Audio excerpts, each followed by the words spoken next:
जब मैं विलन बनता हूं ना, तो मेरे सामने कोई भी हीरो टिक नहीं सकता। जिस रेस से मुझे निकालने की बात कर रहे हैं ये बेवकूफ, वो नहीं जानते उस रेस का सिकंदर मैं हूं। वेल, दूसरों के लफड़े झगड़े या फिर रोड रेजेस देखना आज हम इंडियंस का फेवरेट पास टाइम बन चुका है। हम इंडियंस को इन रोड रेजेस को देखने में इतना मजा आता है कि इंडियन एक्सप्रेस की एक रिपोर्ट के अकॉर्डिंग हम इंडियंस इन रोड रेजेस को देखने की वजह से कई बार ऑफिस डिले करते हैं, इवन लोगों की ट्रेनें मिस हो जाती है। वेल, आप सोच रहे होगे कि आज तुम्हारा लैडर भाई सिनेमा से हट के ये क्या बात कर रहे हैं। तो भाई, अगर यही लफड़े स्टार्स के हो तब तो पब्लिक इसे और भी मजे लेकर फुल फैमिली के साथ देखती है, क्योंकि इन स्टार्स को अक्सर पब्लिक उनके रियल लाइफ से ज्यादा रियल लाइफ में देखना पसंद करती है। वो देखना चाहती है कि उसका फेवरेट स्टार रियल लाइफ में कैसा है। तो आज हम बॉलीवुड के ऐसे ही दो सुपरस्टार्स की क्लासेस पर डिटेल में बात करने वाले हैं, जहां दो दोस्त जानी दुश्मन बन जाते हैं, फिर से दोस्त भी बन जाते हैं, लेकिन उनके फैंस कभी दोस्त नहीं बन पाते। बॉलीवुड में शाहरुख और सलमान खान दोनों की कंपटीशन नेक टू नेक रही। कभी एक स्टार आगे जाता तो दूसरा उसे फिर से बीट कर देता। तो इस वीडियो में हम इन दोनों स्टार्स को कंपेयर भी करेंगे और ये भी जानेंगे कि सबसे ज्यादा हिट सलमान ने दिए, सबसे ज्यादा 100 करोड़ वाली फिल्म सलमान ने दी, फिर भी एसआरके क्यों किंग खान कहलाए, और कैसे पानी में रहकर सलमान से बैर लेने के बाद भी एसआरके ने सरवाइव कैसे किया, और क्या सच में सलमान ने एसआरके को पार्टी में सबके सामने कूट दिया था, और सच में इन दोनों स्टार में सबसे बेस्ट कौन है। तो माँ के बुलाने पर करण और अर्जुन आए ना आए, लेकिन मैं फिर से आ गया हूँ एक और इंटरेस्टिंग और डिटेल वीडियो लेकर। तो अगर आपको भी हमारा काम पसंद आता है तो हमें फ्री में सपोर्ट करने के लिए वीडियो को लाइक जरूर कर दो। अब जैसा कि मैंने कई बार कहा है कि बॉलीवुड अगर एक जंगल है तो उस जंगल का शेर भी एक ही होगा। वैसे तो किंग खान पब्लिक ने एसआरके को बदला है, लेकिन आज भी दबंग खान की एक आवाज पर फिल्म इंडस्ट्री के अच्छे लोगों की पैंट गीली और चड्डी पीली हो जाती। सो इस वीडियो को भी हमने 3 पार्ट्स में सेग्रीगेट किया है। First, rifts and fights of SRK and Salman, second, mind blowing fan following, and third, unbiased comparison.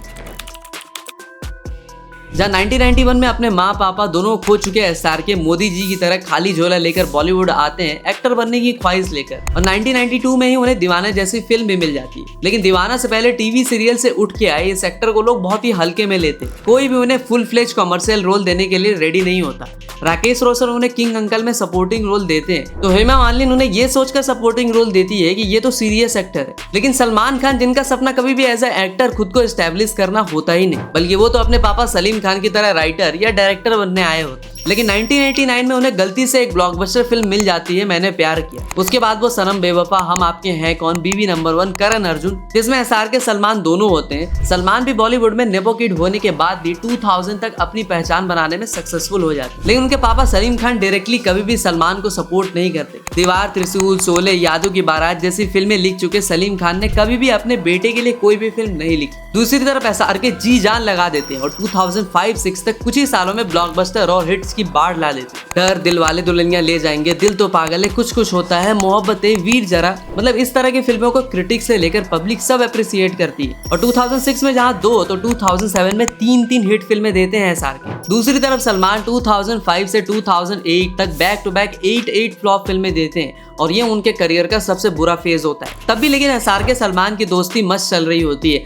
और एसआरके की 2000 में आई हर दिल जो प्यार करेगा में सलमान कैमियो भी करते हैं। लेकिन 16 जुलाई 2018 को कुछ ऐसा होता है जो इन दोनों स्टार्स में से किसी ने भी नहीं सोची होती। होता कुछ ऐसा है कि कटरीना कैफ के बर्थडे पे सलमान और एसआरके मिलते हैं। तभी सबके बीच अगेन 2 बोतल डाउन होने के बाद मजाक में सलमान ने एसआरके की टांग खींचते हुए एसआरके के टीवी शो क्या 5वीं पास से तेज है का मजाक उड़ा देते। सलमान इस शो के टीआरपी का मजाक उड़ाते हैं, क्योंकि सलमान का टीवी शो 10 कदम काफी पॉपुलर जो होता है। इस बात से एसआरके थोड़े हर्ट होते हैं और ऐश्वर्या या कैटरीना किसी के अगेंस्ट एक स्टेटमेंट दे देते हैं। अब भाईजान की आधी कंट्रोवर्सीज लड़की से चालू होकर लड़की पे ही खत्म होती है, और ऐसा ही कुछ यहाँ भी होता है। सलमान इतने गुस्से में आ जाते हैं कि वो शाहरुख खान को कूटने वाले होते हैं, लेकिन बीच में गौरी खान आकर मामले को संभाल लेती है। शाहरुख गौरी को लेकर वहाँ से इमीडिएटली निकल जाते हैं। कटरीना भी रोते हुए वहाँ से बाहर आती है। कुछ दिनों बाद सलमान अपने ब्लॉग में लिखते हैं कि बंदर शेर को सिर्फ चढ़ा सकता है, उसका शिकार नहीं कर सकता। जब आपने अपने ब्लॉग में वो जो इंसिडेंट हुआ था जी सर, कटरीना के घर पे, मैं आपसे डिटेल्स नहीं पूछूंगा जी, तो ब्लॉग में आपने लिखा बिना किसी का नाम लिखे जी, मैं शेर हूं और कोई बंदर शेर का शिकार नहीं कर सकता। हाँ ये तो लिखा होगा मैंने ये तो लिखा होगा। और आपने ये भी लिखा था कि बंदर शेर को चिढ़ाता है, सिर्फ आवाज कर सकता है, शेर का कुछ बिगाड़ नहीं सकता। वहीं एसआरके कहते हैं कि सलमान इसलिए गुस्सा है क्योंकि उसने मुझे मैं और मिसेस खन्ना ऑफर की थी, लेकिन मैंने उसे इनकार कर दिया। पर सलमान कहते हैं कि मैंने उसे कोई भी फिल्म ऑफर नहीं की। इसके बाद प्रेस कॉन्फ्रेंस, मीडिया इंटरेक्शंस, हर जगह इन दोनों ने एक दूसरे को अवॉइड ही किया। इवन 2009 में जब SRK को US इमिग्रेशन वाले डिटेन्ड कर लेते हैं तब बाकी इंडिया से उनको सिंपैथी मिलती है, लेकिन सलमान कहते हैं कि इसमें कौन सी बड़ी बात है, डिटेन कर लिया सो कर लिया, आपकी इमेज ठीक है तो डरने की क्या जरूरत। ऊपर से SRK को ट्रोल करते हुए एक बार वो खुद को कुत्तों का किंग खान भी बता देते हैं। उस वक्त आपने ये भी कहा कि मैं कुत्तों का किंग खान हूँ। यही नहीं, अभी और सुनिए। और आपकी अदालत में सलमान ने इवन कन्फेस किया कि जब SRK को डॉक्टरेट की डिग्री मिलती है तो सलमान कहते हैं कि अरे इस डॉक्टर के पास 2-4 पेशेंट भेज दो कोई। शाहरुख की बात कर रहे हैं। एक और इंसिडेंट मैंने पढ़ा अखबार में कि जब उन्हें डॉक्टरेट की डिग्री मिली जी सर। तो आपने कहा कि भाई इस डॉक्टर के पास कुछ पेशेंट भेज दो। नहीं, इसके बाद SRK से कई बार सलमान ने माफी मांगी, लेकिन 2011 में नेशनल टेलीविजन पर SRK ने कॉफी विद करण के शो पर सलमान से माफी मांगी। If Salman is disturbed with me, it's got to do with me, and he's completely in the right. If anyone who loved me, and I know he does, anyone who's loved me has a problem with me, then it's because of me. And on your show, I'm sorry. I wish I knew how to pick up a telephone and say sorry. I don't know how to say it, and I'm too old to learn that. So. लेकिन सलमान तो सलमान है, ये आसानी से किसी को माफ करने वालों में से नहीं है। ऊपर से जिसने उनकी गर्लफ्रेंड पे कमेंट किया उसे तो वो कभी माफ ना करे। और ये गुस्सा एक दिन का नहीं होता बल्कि कंपाइल होके एक साथ निकला होता है। दरअसल ऐश्वर्या ने SRK के साथ जोश, मोहब्बतें, देवदास जैसी फिल्में दी होती। दूसरी तरफ Salman was very positive for Aishwarya. Even जोश के ऑफर को सलमान ने इसलिए ठुकरा दिया था कि उसमें उन्हें ऐश्वर्या के भाई का रोल ऑफर हुआ था। लेकिन SRK ऐश्वर्या के साथ और भी फिल्में करना चाहते थे और ऐसी ही 5 फिल्में साइन भी कर चुके थे। फिर एक दिन सलमान SRK की फिल्म चलते चलते के सेट पर जाकर खूब हंगामा करते हैं, जिसकी वजह से ऐश्वर्या को SRK की 5 फिल्मों से ओवरनाइट निकाल दिया जाता है। इन दोनों के इस क्लैश पर ब्रेक तब लगता है जब 2013 की बाबा सिद्दीकी की इफ्तार पार्टी में SRK सलमान को गले लगा लेते। लेकिन मीडिया ने सालों बाद बुझ चुकी इस आग में फिर से फूंक मारने की जब कोशिश की तो SRK ने बहुत ही स्मार्टली इस चैप्टर को क्लोज करने के लिए ऐसा आंसर दिया कि मीडिया भी शॉक्ड रह गई। एक्चुअली ऐसा ही था जो ये सवाल इससे पहले था ना। मैं उनकी बहुत रिस्पेक्ट करता हूँ क्योंकि जब मैं मुंबई आया था तो उनके माँ बाप ने, माता पिता ने, उन्होंने, उनके घर वालों ने मेरा, मेरी बीवी का, हम सबका बहुत ख्याल रखा। और ख्याल ऐसे नहीं कि देखभाल की, हम ऐसा लगता था अपने दोस्तों में हैं और हम नए थे तब। और ये एहसास मुझे बहुत सालों बाद हुआ कि मैं एकदम नया था लेकिन उनके घर में एकदम घर जैसा माहौल था। तो मुझे उनकी बहुत रिस्पेक्ट है, पूरी फैमिली की बहुत रिस्पेक्ट है। पर सलमान इसके बाद भी जानबूझकर कई बार SRK को इनडायरेक्टली ट्रोल करते रहे। सचिन के रिकॉर्ड तोड़ना मुश्किल ही नहीं, नामुमकिन है। और ये डॉन नहीं, मैं बोल रहा हूं। बोल भी सकता हूं क्योंकि मेरे फादर ने लिखी पिक्चर। राइट्स तो लिखने के उन्हीं के पास हैं। तो ये SRK ने भी 1-2 बार अवार्ड शो पर सलमान के मजे ले लिए। अंगूठा तो तू लगा ही लेगा। अंगूठा लगा देगा तो तेरा नंबर वही रहेगा, नेटवर्क बदल जाएगा। साइन करना आता है मेरे को। लेकिन मुझे लगता है कि ये सब कुछ बाद में जानबूझकर पब्लिक अटेंशन पाने के लिए किया गया। आगे चलकर दोनों ने ही फिर से एक दूसरे की फिल्मों में कैमियो भी किया, जहां SRK ने ट्यूबलाइट में तो सलमान ने जीरो में, लेकिन अफसोस दोनों ही फिल्में पिट गई। हाँ, सलमान का cameo in SRK's Pathaan was cherry on the cake, और छोटे से सलमान के कैमियो से फिल्म के बिजनेस पर अच्छा इम्पैक्ट भी पड़ा। वेल, इंडिया का चाइना USA से कंपैरिजन बंद हो सकता है, सेक्शन B वालों का A वालों से कंपैरिजन बंद हो सकता है। अरे माँ बाप अपने लड़के का शर्मा जी के लड़के से कंपैरिजन करना बंद कर सकते हैं, लेकिन शाहरुख सलमान का कंपैरिजन कभी बंद नहीं हो सकता। सो एक छोटे से अनबायस्ड कंपैरिजन से हम भी समझते हैं कि सच में कौन सा स्टार एक ट्रू सुपरस्टार है।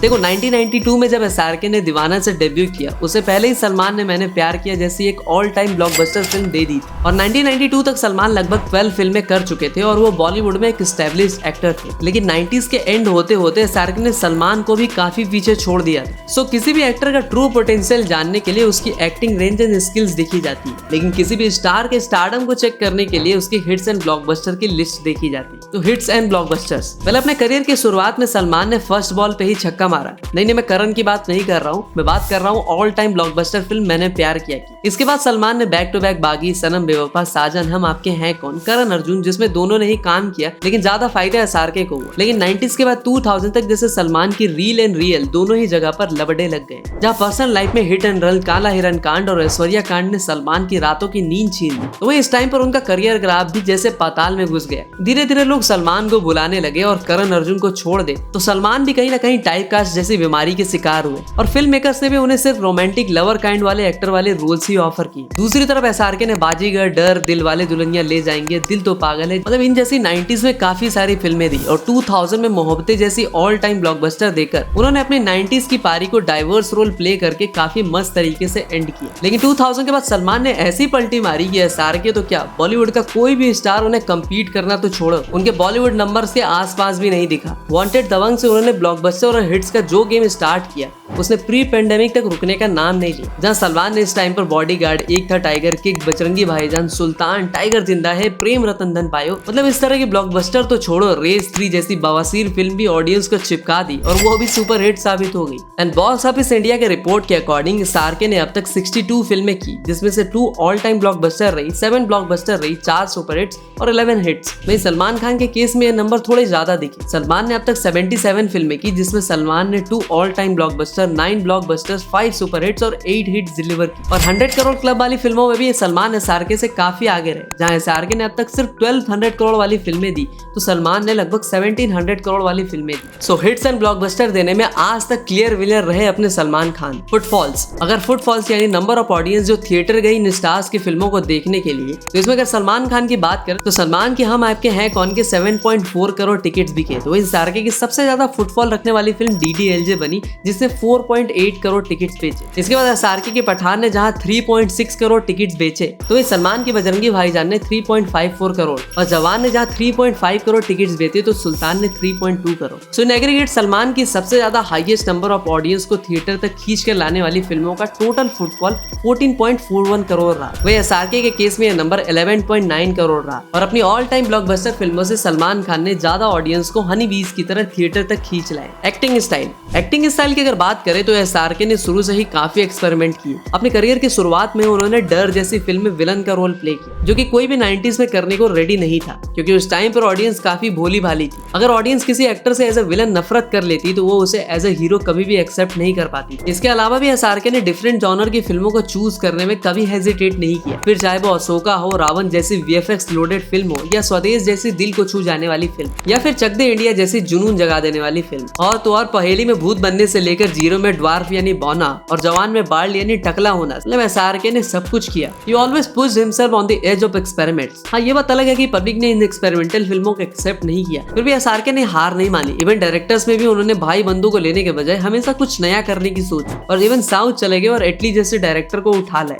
दूसरी तरफ सलमान खान की बात करें तो उन्होंने शुरुआत में एज ए रोमांटिक लवर वाले रोल्स प्ले किए और आगे चलकर भी उन्हें कुछ खास मेहनत नहीं करनी पड़ी और उन्हें 2009 में दबंग से आज तक रील एंड रियल लाइफ दोनों ही जगह भाई वाला पर्सनैलिटी और लार्जर देन लाइफ इमेज को कैरी किया। क्योंकि जब ये फॉर्मूला हिट था तो सलमान ज्यादा एफर्ट क्यों लगाते। हाँ, एक बार उन्होंने ये गलती ट्यूबलाइट के टाइम पर की और बुरे फंसे। और सनील ग्रोवर ने भी यही बात कही। सर, शाहरुख खान से मिले हो कभी?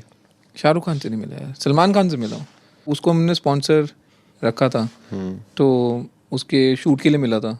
शूट से पहले मतलब कि उसको ब्रीफ करने के लिए कंपनी क्या है, तो 3 घंटे बैठा था उसके साथ। उसके मैनेजर ने बोल दिया कि फ़ोटो नहीं खिंचवानी सर, थोड़ा बुरा मान जाते हैं। मैंने बोला नहीं खिंचवाऊंगा फ़ोटो, बाढ़ में जा तू। मतलब ऐसे ही कौन सा हीरोपंती हो गई कि। बट बंदा बहुत स्मार्ट है, मतलब वो जो लोगों को लगता है ना कि हवा में है, बंदा बहुत जेन्युइनली बहुत स्मार्ट है। उसको बिजनेस समझता है, उसको ब्रांडिंग समझती है, उसको अपनी इमेज बहुत क्लियर है क्या है। तो जब हम ऐड बना रहे थे तो उसने क्लियर बोल दिया था, यार देखो मेरे को ना तुम लार्जर देन लाइफ ही दिखाना, क्योंकि कह रहा है मैंने पिक्चर भी बनाई थी ट्यूबलाइट, वो पिट गई क्योंकि मेरे को उसमें मंदबुद्धि दिखा दिया। तीनों खान्स के साथ काम कर चुके नवाजुद्दीन सिद्दीकी से जब शुभांकर मिश्रा जी ने अपने पॉडकास्ट पे पूछा कि आपको क्या लगता है एसआरके सलमान में कौन सा एक्टर सबसे बेस्ट है, तो उन्होंने काफी सही आंसर दिया। एंटरटेनिंग कौन है? एंटरटेनिंग रियल लाइफ में? हाँ, रियल लाइफ में भाई है सलमान भाई। Of course any time, he is amazing man. सबसे ज्यादा एक्टिंग पे बार-बार कौन करता है, यार इसको और बेहतर कर सकते, एक बार और करते हैं? शाहरुख साहब, he is so passionate about like फिर से करते हैं उसको, वैसा सा करते हैं, फिर से करते हैं, वैसा करते हैं। बहुत मेहनती एक्टर हैं वो। सबसे हम्बल कौन है? Humble of course Shahrukh. तो दोनों ए लिस्ट स्टार में एक्टिंग वाइज भैया apparently SRK is a true win. Total wealth and fees, well आपको सुनकर थोड़ा झटका लगेगा, लेकिन फीस वाइज सलमान एसआरके से काफी ज्यादा चार्ज करते हैं। इवन इकोनॉमिक टाइम्स के रिपोर्ट के अकॉर्डिंग फिल्म तो छोड़ो, बिग बॉस के एक सीजन के लिए ही चार्जेस 250 करोड़। सलमान आजकल एक फिल्म के लिए 130 करोड़ तक की फीस चार्ज करते हैं, ऊपर से 50% की प्रॉफिट शेयरिंग अलग से लेते हैं। दूसरी तरफ एसआरके अक्सर फीस लेने से परहेज करते हैं, बल्कि वो प्रॉफिट शेयरिंग में ज्यादा बिलीव करते हैं और बस 60 to 70% प्रॉफिट शेयरिंग मॉड्यूल पर काम करना पसंद करते हैं। और पठान में इसीलिए एसआरके को टोटल 200 करोड़ मिली थी। अदरवाइज अगर सिर्फ फीस लेने की बात हो तो एसआरके भी 100 करोड़ से नीचे बात नहीं करते। अगेन वेल्थ की बात करें तो एसआरके की टोटल वेल्थ 7300 करोड़। और जैसा कि बेंजामिन फ्रैंकलिन का एक कोट है कि money makes money and the money that makes money makes more money, मतलब भैया पैसा ही और पैसा बनाता है। सो इस 7003 करोड़ के एम्पायर को खड़ा करने में एसआरके की प्रोडक्शन कंपनी रेड चिलीज, उनकी IPL franchise like Kolkata night Riders, काफी सारे लॉन्ग टर्म ब्रांड एंडोर्समेंट और काफी सारे दूसरे बिजनेसेस भी शामिल है। इवन एसआरके शादी बर्थडे पार्टीज में एज अ गेस्ट जाने से भी हेजिटेट नहीं करते अगर उन्हें अच्छा खासा अमाउंट मिल रहा हो तो। On the other hand Salman Khan की टोटल वेल्थ सिर्फ 2009 करोड़ है, जो कि एसआरके के कंपैरिजन में आधी से भी कम है। सो वेल्थ के मामले में आज एसआरके सलमान से काफी आगे निकल चुके हैं। अगर वाइब्स एंड लॉयल्टी की बात करें तो एसआरके की एक है, सलमान की खैर जाने दो। सो ये दोनों ही सुपरस्टार फिल्म इंडस्ट्री के जरिए में कितने पानी में है इसका अंदाजा आपको लग चुका होगा। सो अब इनकी फैन फॉलोइंग और फैंस के बारे में भी थोड़ा बात कर लेते हैं। Fan following and love for fans. अगर फैन फॉलोइंग की बात करें तो सलमान खान की फैन फॉलोइंग इंडिया में शाहरुख खान से काफी ज्यादा है, लेकिन वर्ल्ड वाइड पब्लिक एसआरके को ज्यादा जानती है। एसआरके को जहां आज 69 मिलियन लोग इंस्टा पर फॉलो करते हैं, तो वहीं एसआरके के IMSRK पेज को 47 मिलियन लोग। लेकिन केआरके ने कई बार अक्सर सलमान के फैंस को टॉक्सिक, अनपढ़, जाहिल, ठेले वाला, ऑटो वाला बता दिया। मतलब एसआरके और सलमान दोनों ही अपने फैंस को काफी रिस्पेक्ट देते हैं। स्टारडम तो सलमान का ही है। सलमान का है, ओके। शाहरुख तो है ही, लेकिन सलमान ज़्यादा प्यार करते हैं। तो ऑब्वियसली जब हम पूरे इंटरनेशनल लेवल की बात करते हैं तो definitely Shahrukh Khan. Salman Khan is a local hero, he is not an actor, he is a hero. लेकिन एक तो बार मिसबिहेव करने की वजह से सलमान ने अपने फैंस को पीट भी दिया। वेल वीडियो को एंड करने से पहले आपको एक शॉकिंग बात बताता हूँ। अगर आप worst actor of Bollywood search करोगे तो आपको IMDb जैसी प्रोमिनेंट वेबसाइट की लिस्ट मिलेगी, जिसमें टॉप 1 पर एसआरके आते हैं और टॉप 2 पर सलमान आते हैं, जिन्होंने सालों तक ऑडियंस को भूतिया बनाया। तो भाई इस वीडियो में आज के लिए इतना ही। अगर वीडियो पसंद आई हो तो वीडियो को लाइक ठोको, चैनल को सब्सक्राइब मारो। तो मैं मिलता हूँ तुमसे एक और वीडियो में, तब तक के लिए हर हर महादेव।